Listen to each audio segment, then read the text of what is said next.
This is Senior Pastor Jamaal Bernard from the Christian Culture Center, and I want to welcome you to today's message. Wherever you're listening from, at home, in the car, or on the move, I believe this message is going to challenge, inspire, and help you grow. Now let's get into today's message. I wanted Pastor Jamaal here for the opening text, and then I'm going to go in to present the big lie. But our text, John chapter 18, verse 37. But I want to ask you a question, because you have a love and passion for apologetics. Yes. What is apologetics in layman's terms? It comes from the Greek word apologia, or there's different views of how to pronounce that word. And it just basically it talks about your ability to, from a Christian perspective, theological perspective, your faith, why you believe what you believe. Right, and because often, it's not apologizing for your faith. No, you're not apologizing for your faith. We're not using the word apologetics like apology. Yes, no. Okay. But it's so in the Greek it means defense, right? And so you're saying, and that stems from a connection to one of the main verses is 1 Peter 3:15, where Peter's saying, at all times, be ready. Be ready. Give an answer. Give an answer, but with compassion, meekness, and fear, and reverence. Okay, so apologetics is about being able to articulate why you believe what you believe. Yeah, and that is, it goes deep, because before Constantine and making church popular, there was a real, true process that Christians went through, even just to get baptized. Right? You're looking at anywhere from 2 to 3 years just to get baptized, because they want to know you believe what you believe, you know what you know, because with the Christian knew that they weren't void of struggle in situations and circumstances, and that can rock the core of your faith when you don't believe. You say you believe what you believe, and then when it's challenged, you don't believe it. That's interesting. So it wasn't take a baptism class and get baptized. Nope. You had to go through a process to see how committed you were. Yeah. Before making that public confession. Yep. Boy, we got it easy. You guys have it easy nowadays. But I want to refer back to something that I think is so important, and you need to articulate. I thought about it. We were talking about this on the way in. He was driving his car, I was driving my car. We were on the phone, and I will call him up randomly and ask him a question, and then grill him to answer the question. That's part of my mentoring in his life. He's one of my best students, by the way. So randomly, I'll just hit him. So this morning, I called him on the way in. I said, okay, so what is truth? And I did that because that is the question that Pilate asked when he responded to Jesus's presentation of his purpose. We're talking about purpose. Purpose is your raison d'etre, your reason for being. Purpose is the why. And how many know your why is critical? Because it gives you the energy, the power, the resilience, all the things that I talked about last Sunday. Your why provides for you, because there are times, remember, purpose is the why, mission is the how and the what.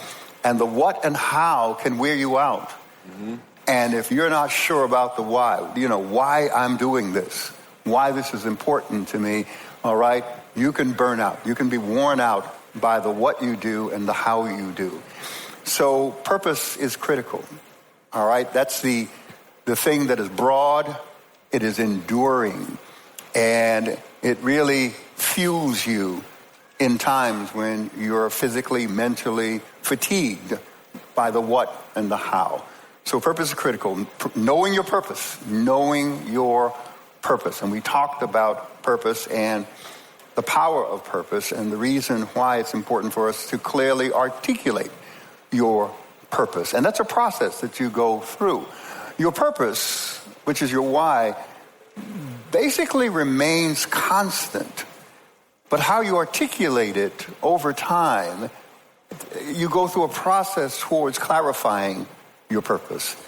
What you do, how you fulfill that purpose can change. All right, the what and the how can change. But purpose, your reason, remains constant. So in the text, Let's go to John 18:37, and I want to pop that here. Then Pilate, and I'm reading from the English Standard Version, John 18:37. Then Pilate said to him, "So you are a king." The conversation was all around Pilate asking, "Are you king of the Jews?" Right? Then Pilate said to him, "So you are a king." All right, you know what? We got to back up because let's go to verse 36. Jesus answered, Pilate asked him, "Are you king?" Right? Jesus answered, "My kingdom is not of this world." So it's not a product of humanity or human thinking. It's not a human construct. My kingdom is not of this world. If my kingdom were of this world, my servants would have been what? Would have been fighting. And Jesus brings an indictment against how kingdoms are established in this world. It's usually through war, aggression, a play of power, etc., whether political power, economic power, military power. All right? If it were of this world, if it was a product of humanity, human thinking, if it was a human construct, then I would be leading my servants to war. He said, but it's not of this world. Otherwise, they would be fighting, that I might not be delivered to the Jews. But my kingdom is not from the world. Then Pilate said to him, "So you are a king?" Jesus answered, "You say that I am a king." And then he says, "For this purpose I was born, and for this purpose I have come into the world." Now, if we stop there, it gives the sense that his purpose for coming into the world was to be a king, right? But he continues. He says, "To bear witness to the truth." So he's telling us his purpose is to bear witness of the truth. His purpose is to bear witness to what? The truth. For this purpose was I born. The incarnation, right? For this purpose was I born, and for this purpose I have come into the world. I've entered human history. I've entered the human circumstance, the human situation. For what purpose? What was his purpose? A little stronger and louder. To bear witness to the truth, right? And a witness, the strength of a witness is ability and credibility, right? Proximity to what you're bearing witness to. And in John chapter 1, verse 18, it says, "No man has seen God at any time. The only begotten Son, he has revealed him." So Jesus is the only first-hand witness to who God the Father is. Are you listening to me? This is why he said, "No one comes to the Father but by me." Because I'm the only one who knows him in his fullness. So if I'm the only one that knows him, that he's revealed himself to, and of course that's another serious theological conversation, but if I'm the only one that knows him, then if you want to know him, you've got to come through me. He says, if you've seen me, you've seen the Father. So he designates himself as the ultimate revelation or manifestation of the invisible, eternal God. Are we getting this? All right. So he's saying, I'm here to bear witness. That's why he said that I testify that which I've seen. I'm sharing with you what I have full knowledge of. So he is a representation of the invisible, eternal God. His purpose is to bear witness to the truth. The truth about what? This God. He is the eyewitness, the only eyewitness. Remember, he was there at creation. In the beginning was the Word. And the Word was with God, and the Word was God. All things were made by him. Without him was not anything made that was made. So he was there as the eyewitness. So he's coming in anthropomorphic language, in our language, earthly language, all right? He was there on the scene. So he's coming to bear witness to the truth about God. So look at Pilate's response. In fact, no, let's go one step further. To bear witness to the truth. Everyone who is of the truth, everyone who is an evangelical, everyone who's a Methodist, everyone who is a Baptist, everyone who's a Catholic. No, to everyone, come on, who is of the truth. And please understand, this is what kept me from being entangled in social and religious constructs that attempt to identify a certain aspect of our Christian faith, right? It's because it was never about being a part of a denomination, even though I was at one time. It was not about being part of a particular theological school. What was always driving me was a desire to know the truth. The pursuit of truth protects you from lies. I'm going to try that one more time. Say that again. The pursuit of truth protects you from lies. Write that down. Because lies can come disguised as truth. So it's always my love for the truth, my passion for truth, that has protected me, that has guided me all of this time, and allowed me to disagree with certain things that presented themselves as truth, but were not. Because the scripture says Satan can actually transform himself into an angel of light. And light, not just physical light, but light, knowledge, illumination of the mind, understanding. So he's able to make himself look good, make himself look knowledgeable, but the whole idea is deception. So everyone who's of the truth listens to my voice. That's why he said, my sheep, who are lovers of truth, followers of truth, my sheep, what? Hear my voice. That's why I can embrace truth even if a Christian is not speaking it. Because truth is not limited to one person or one identity. How many understand what I'm talking about? But very important, whatever truth I'm hearing must match up to the ultimate standard of truth. Because if it doesn't, then I got to challenge that truth claim. Which brings us to the question. All right, notice. Pilate, verse 38. Pilate said to him, what was Pilate's question? What was Pilate's question again? A little stronger. What is truth? After he had said this, he went back outside to the Jews and told them, I find no guilt in him. Notice, Pilate asked the question, but he didn't stay around to get the answer.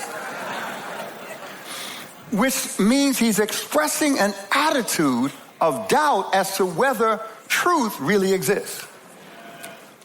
He's expressing the idea that truth is subjective. You got your truth, I got my truth.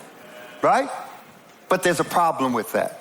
So I called PJ, I said, tell me, what is truth? And I told him, I said, wait. I'm listening to my worship music. I'm here I'm in my zone, looking out for the cops and stuff like that. And so I'm moving. Wait, what? Looking out for the cops? Yeah, because they be out there in the streets slowing me down. And I was running late. I was trying to get here. Wait, let me put on my priestly collar. Go ahead and confess. Okay. So on my way here. You were doing some creative driving. Yes, some creative driving. There you go. Thank you. Thank you, counselor. We give you the language. And so he asked me a question, and I had to, I tried to figure out, okay, where is he coming from, which I very rarely figure out. And I said, okay, I know he's been ministering on this whole conversation about why. And I'm like, okay. And I said, well, do you want the theological answer or you want the philosophical answer? And the reason why I asked that question is because from a philosophical perspective, there's an argument about truth, right? So the first thing is, some of the major questions, a set of questions, right, that philosophers have. One is, does truth exist, right? Then the second question is it knowable, right? So if it does exist, can I know it, right? And then if it does exist, how do we define it? And so if God is truth, does he exist and is he knowable? See, this is important because when Pilate asked that question, what is truth? his question was really, does truth exist? And people are still asking that question today. And then, so when you answer that question, so if it does exist, now there's a criteria on its existence, right? And so I said, okay, what do you mean? So he said, no, give me a theological framework. I said, God is truth, right? So I try to give a simple answer. And he says, what do you mean by that? I said, well, we have to, anytime to really be able to answer that. 1, 2, where's this coming from? Right, help me understand. So maybe that can help direct me with a better answer. Because I want to sound smart for my dad, right?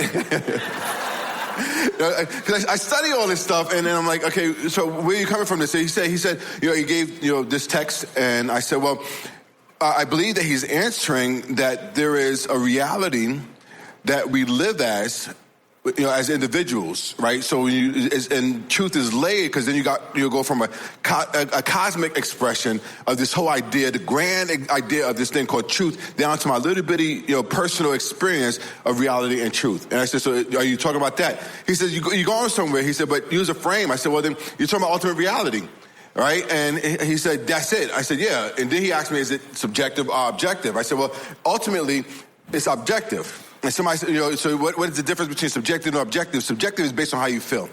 Subjective is based on the way the wind is blowing. Subjective, and you can't have truth that lives in a realm of uncertainty. You have to have truth that lives in a realm of certainty. So I said there's an objective truth, right? There's a standard in which we judge other truths.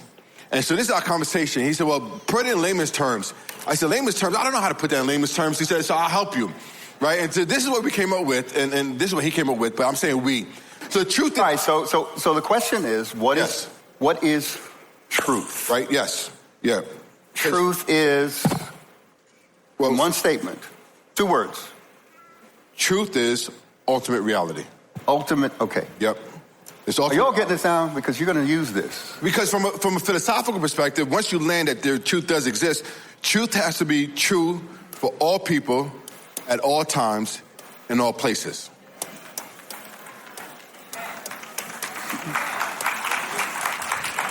Boy, the 20 dropped down to 10. What happened? They're riding. You understand what he said is very important? I know you're right. I'm just messing with you. All right. So if someone asks you, what is truth? What are you going to say to them?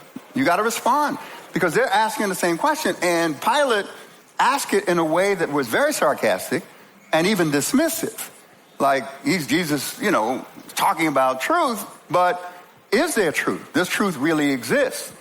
So, ultimate reality, which includes objective reality, but we don't want to touch that word. We want to leave it ultimate reality. Truth is ultimate reality. And the word ultimate is final. Mm-hmm. There's nothing beyond that.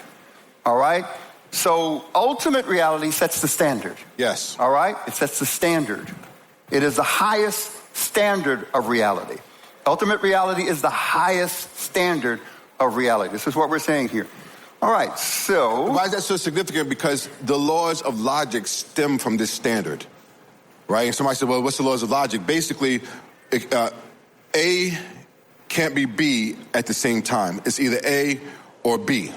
Well, can two things be true at the same time and yet seeming contradictory? No. Ooh. No. Okay, so we'll put bookmark that one and come back to it next week. That's like the professor. He starts out saying there's no such thing as ultimate truth. Right, and please understand, people will argue with you and debate this from different perspectives, but what you want to be able to do is at least articulate what you believe. Right? You want to articulate, and they can argue with it and challenge you with it, but and you want it in simple terms. So when we think about ultimate reality, what do we mean? Because the next question is, what is reality? Yep. Yeah, and this is why I love this conversation, because it really has me thinking. And so it's the standard, right, by which other realities are judged. And this is key. This is significant. It's the standard by which all other realities are judged.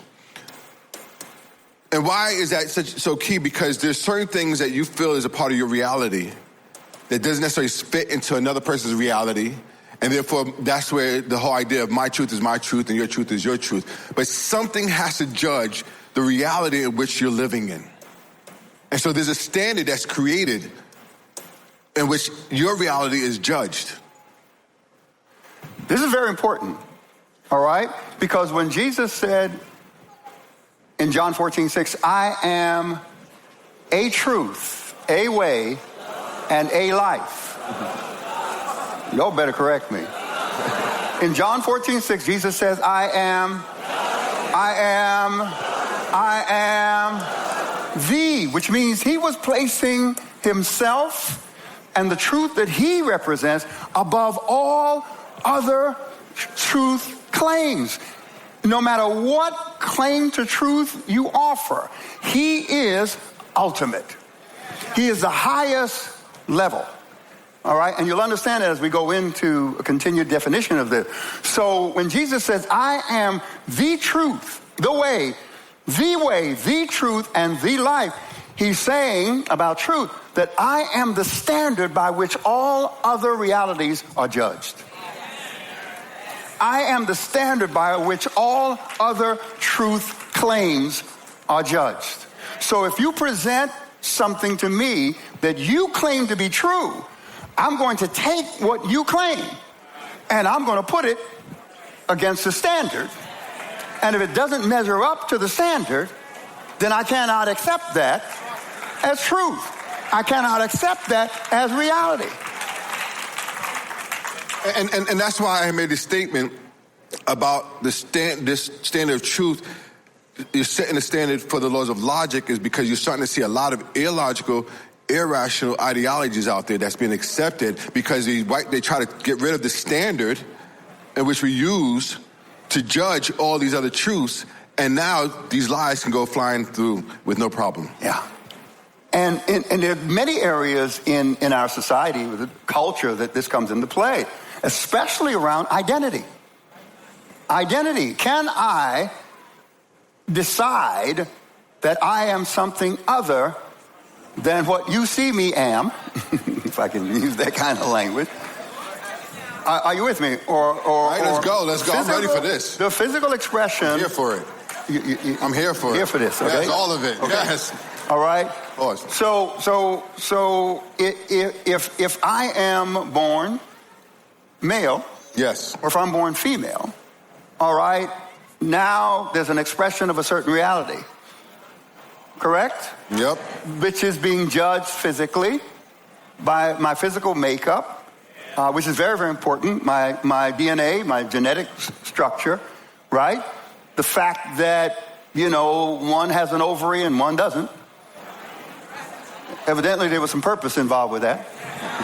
How many understand what I'm saying? So I'm now looking at what's real, all right, and I'm coming to a conclusion. So if I now, in the face of all of this reality, I decide, no, that's wrong. I feel that I am this and not the reality that you see. I'm something else. I was talking to a principal of our charter school, Lori Majette, and we were talking about a young boy who, and I mentioned this several months ago, who decided that he was a dog. Did I get that right, Lori? Decided he was a dog. And here's where our society's going, all right? So whatever truth claim is made in terms of identity, we've got to now change the whole system to adjust to that truth claim. So if the kid comes into school saying I'm a dog and wants to bark and run around on all fours, we have to now respect that. How many understand what I'm talking about? And treat it as a reality, as a truth. Something that is not true as true. Now, how can I challenge its truth? How can I challenge its truth? I have to have an ultimate reality to judge it by. Thank you for listening to Senior Pastor Jamaal Bernard of Christian Culture Center. Download the podcast on Apple Podcasts or Spotify and visit cccinfo.church for more. We'd love to see you in person. Join us Sundays at 10 a.m. at our Brooklyn or Long Island campuses.